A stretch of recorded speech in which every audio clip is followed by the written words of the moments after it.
आदरणीय जैन साहेब, गायकवाड सर, सिंह सर आणि उपस्थित सर्व मान्यवर, माझ्या लहान बंधू आणि भगिनींनो, खरं तर सकाळी खूप गर्दी होती. असं ऐकलं दुपारी थोडीशी गर्दी कमी झाली.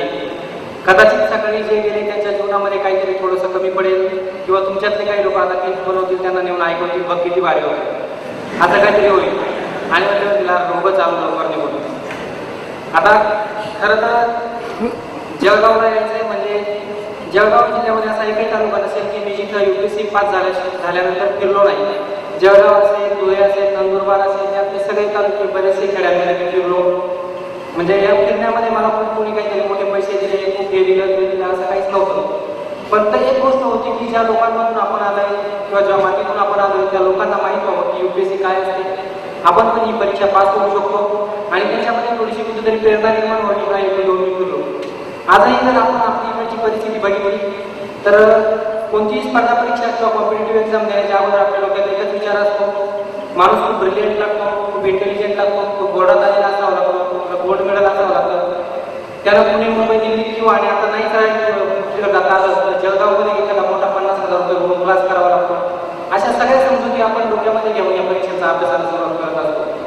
परंतु आता मी जेव्हा माझ्या स्वतःची थोडीशी गोष्ट सांगितली तेव्हा तुमच्या सगळ्यांच्या लक्षात येईल की UPSC पास होण्यासाठी माणूस खरोखर एवढा हुशार लागतो का, त्याला खरोखर दिल्लीमध्ये जाऊन कुठला तरी क्लास करावा लागतो का, किंवा पुण्याला जावं लागतं का, किंवा जळगावमध्ये कोणतरी 50,000 रुपये भरावे लागतं का, तर असं काहीच नसतं.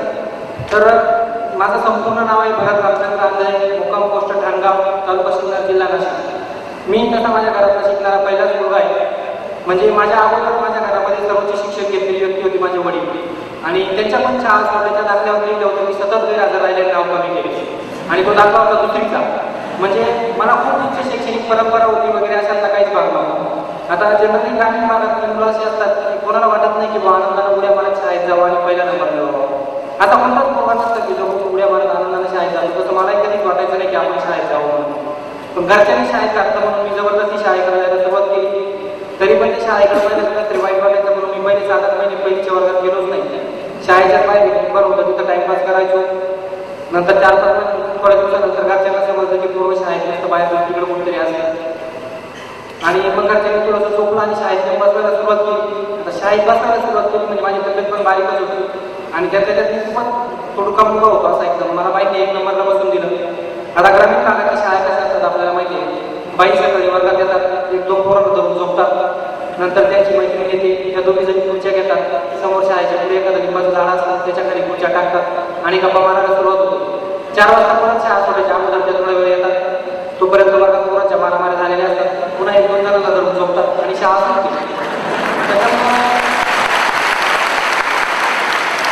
मी तरी शाळेमध्ये 1 नंबरला बसत असतो तरी आपण काही हुशार व्हायचा प्रश्नच येत नव्हता.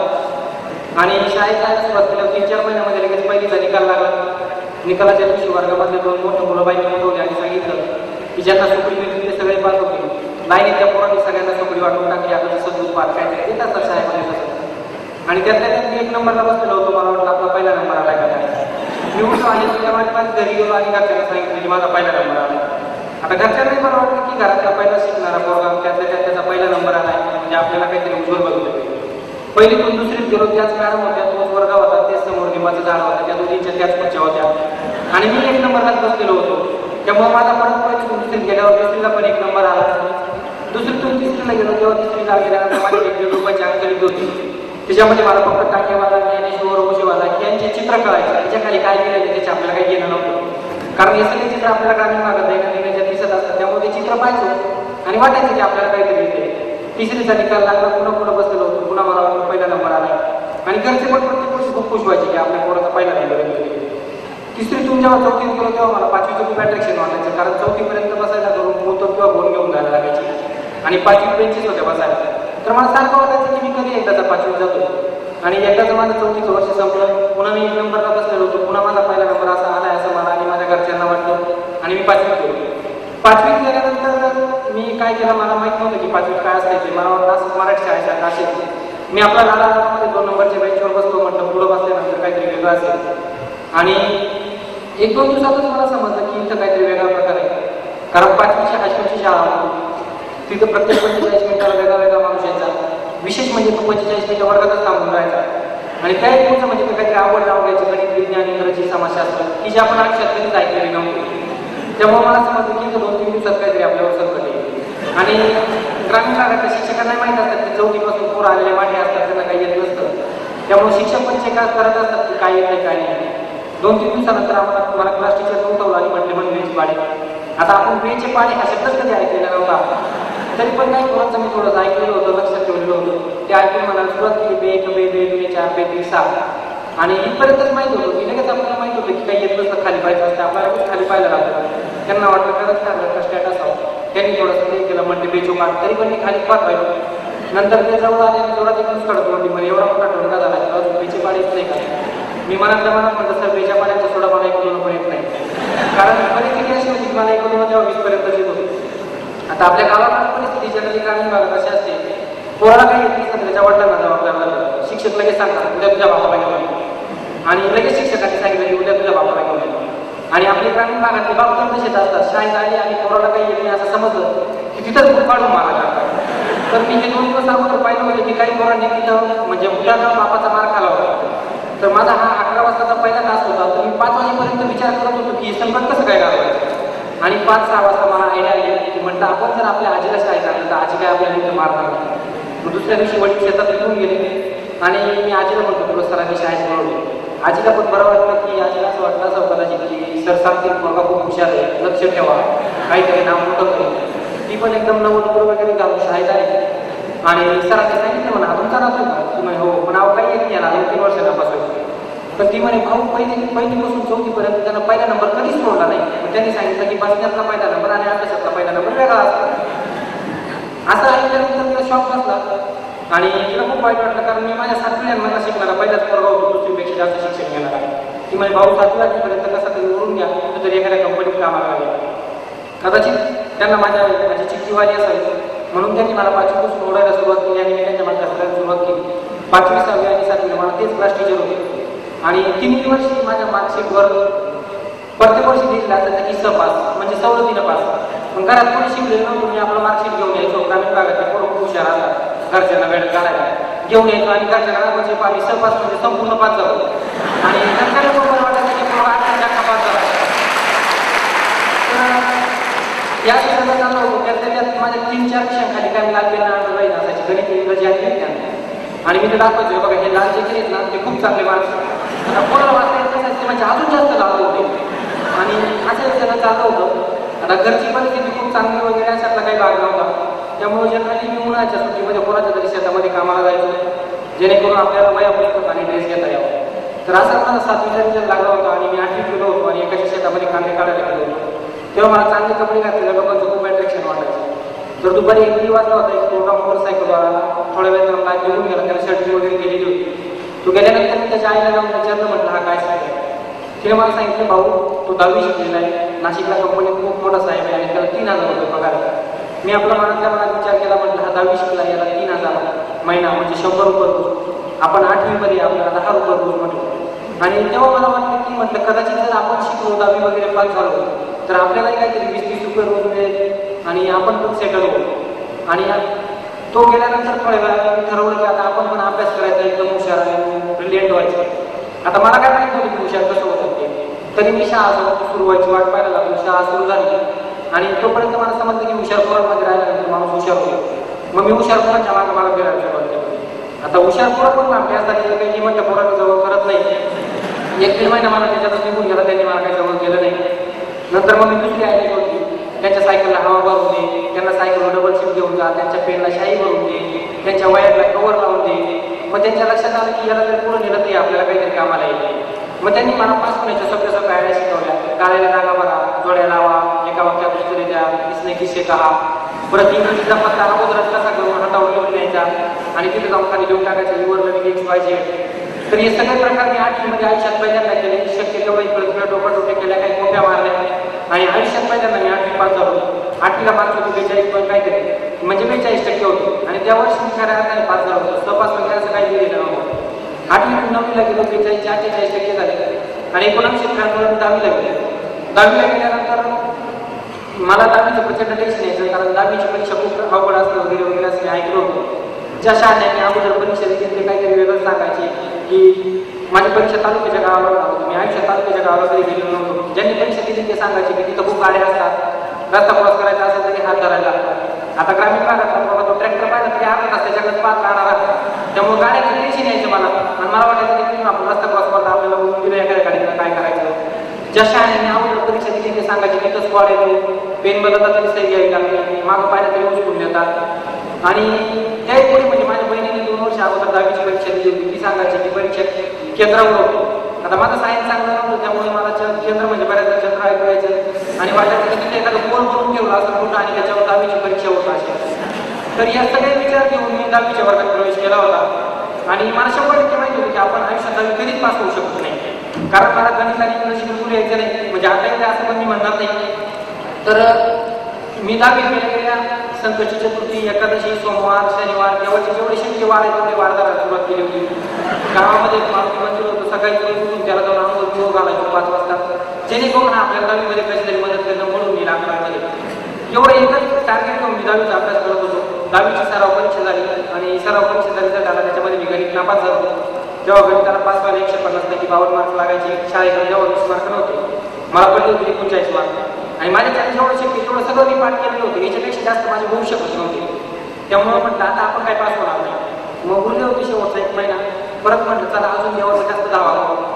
आणि तेव्हा एक असा ट्रेंड होता की परीक्षेच्या अगोदर तालुक्याच्या गावाला जायचं, तिथं जाऊन 10-15 दिवस अभ्यास करायचा आणि मग पेपर द्यायचे.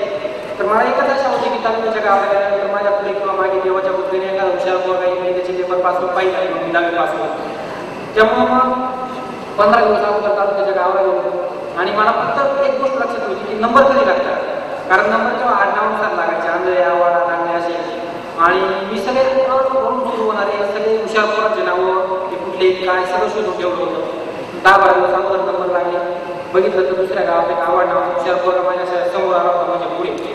पण त्याला माहिती नव्हतं तुम्ही कोण आहे. मग मी डायरेक्ट त्याची जाऊन वर काढली, म्हटलं आपण नातेवाईकाचे एकाच समाजाचे. नंतर त्याला सांगितलं तू कशाला स्टँडवर डबा आणायला जातो, मी तुझा डबा घेऊन घ्यायचा आहे वगैरे वगैरे. कारण मला हुशार पोरांचा वाईट अनुभव होता. त्यामुळं मग त्याला मी डायरेक्ट सांगितले नाही आपले नंबर एका पाठोपाठ येते. आणि परीक्षा 2 दिवसात आल्यानंतर त्याला म्हटलं अरे आपले नंबर एका पाठोपाठ एकच आहे. तो म्हणे काय सांगतो, आता त्याला माहितीच नव्हतं मी काय केलं.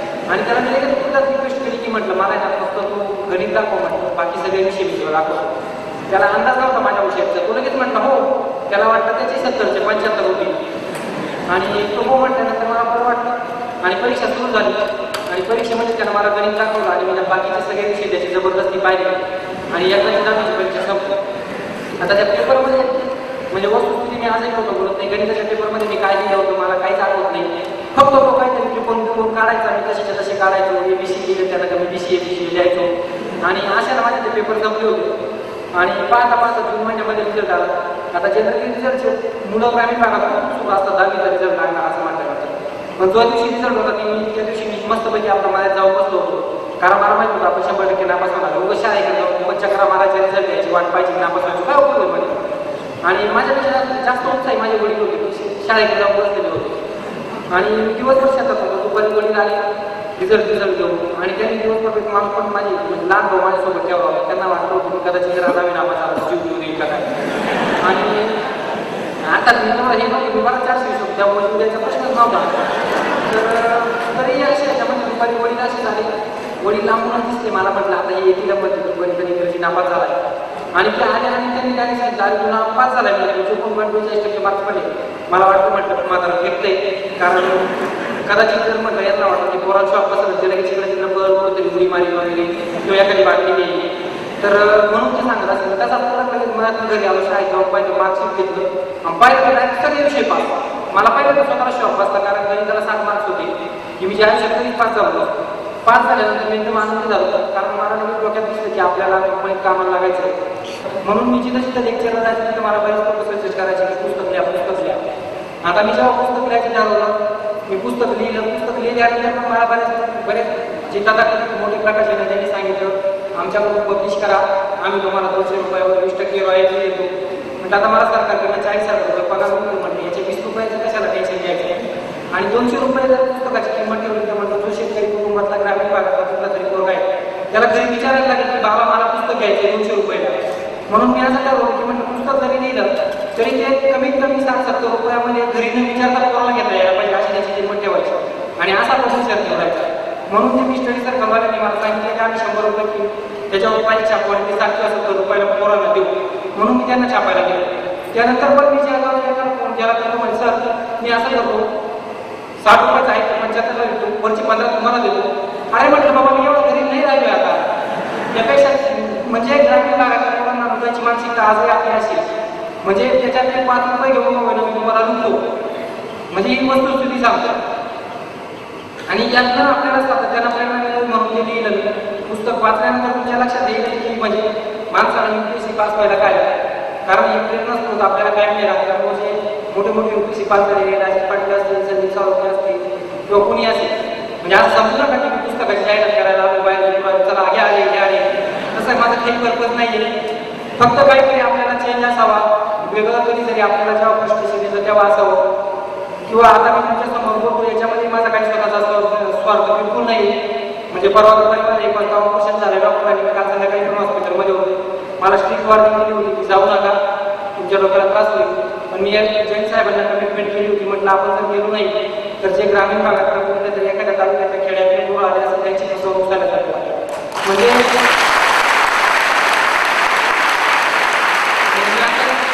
शेवट सुद्धा इथं आल्यानंतर गेले, माझी बायको स्वतः डॉक्टर एकीने पण माझ्यासमोर डोकं आपटलं डायरेक्ट की म्हणजे जाऊ नका तुमच्या पाया पडतो.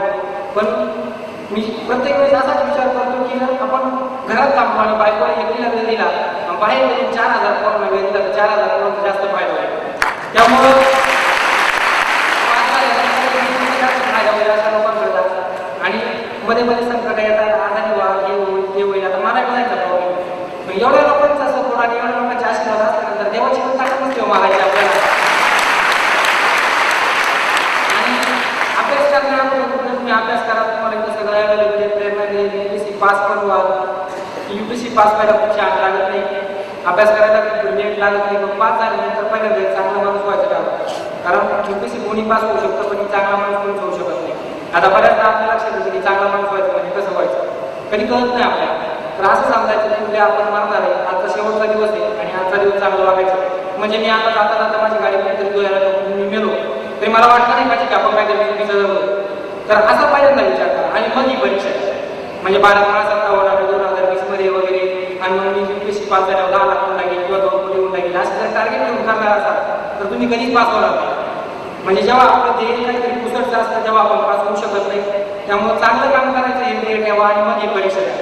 तुम्हाला सुदैवाला इतकं गायडन्स अवेलेबल आहे, म्हणजे फसवणुकीच्या गायडन्स तिकडे जाऊ नका हे पुन्हा एकदा सांगेल.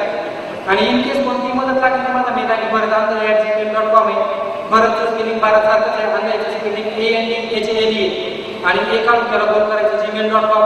याच्यावर कधी ईमेल पाठवा, म्हणजे आता 7-8 दिवस मी रिप्लाय देऊ शकणार नाही कारण लॅपटॉप वापरायला सांगितलं. कोणत्याही प्रकारची पुस्तकं लागतील काही लागतील ते मी सगळी प्रकारची मदत करेन. पण असं कधी समजू नका की मी गरीब आहे आणि UPSC पास होणार नाही. उलटा असं समजा की मी गरीब आहे म्हणजे मी जास्त पास होईल. कारण गरीब माणसाला जी जबाबदारी असते किंवा ज्याला जी समस्येची जाणीव असते की IASचा पोरगा जर IAS झाला तर त्याला तेवढं माहिती नसतं. कारण शेतकऱ्याचा पोरगा झाला त्याला माहीत असतं की नक्की प्रॉब्लेम काय आहे.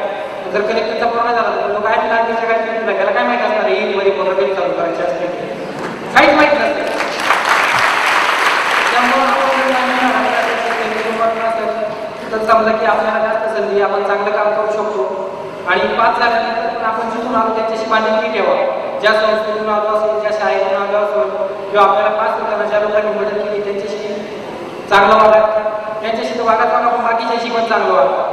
आणि आता इतक्यात आव्हान केल्याप्रमाणे जैन सर मला वाटतं कधीतरी 1-2 वर्षामध्ये लायब्ररी वगैरे ओपन करतील म्हणजे अशी अपेक्षा बाळगतो.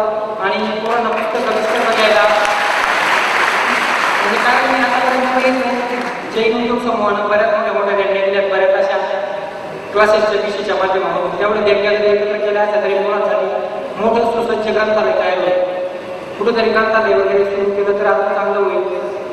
त्याच्यामधून मदत देणारे भरपूर असतात. पुस्तकं वगैरे एवढी जास्त लागत नाही. 2-3 हजाराच्या पुस्तकामध्ये माणूस UPSC पास करू शकतो. ती पुस्तकं ठेवा आणि कोणत्याही प्रकारची मदत लागली तर कधी माझ्या संपर्क झाला असं कधीच होणार नाही की मी तुम्हाला मदत केली नाही. आणि खरं तर अर्धे मुलं निघून गेले त्याच्यामुळं मला यायला उशीर झाला त्यांची माफी मागतो. इन केस बोलताना जर काही चुकलं असेल तुम्हाला कोणाला वाईट असं वाटलं असेल तर तुमचा पण मोठा भाऊ माफ कराल अशी अपेक्षा करतो. जय हिंद, जय महाराष्ट्र.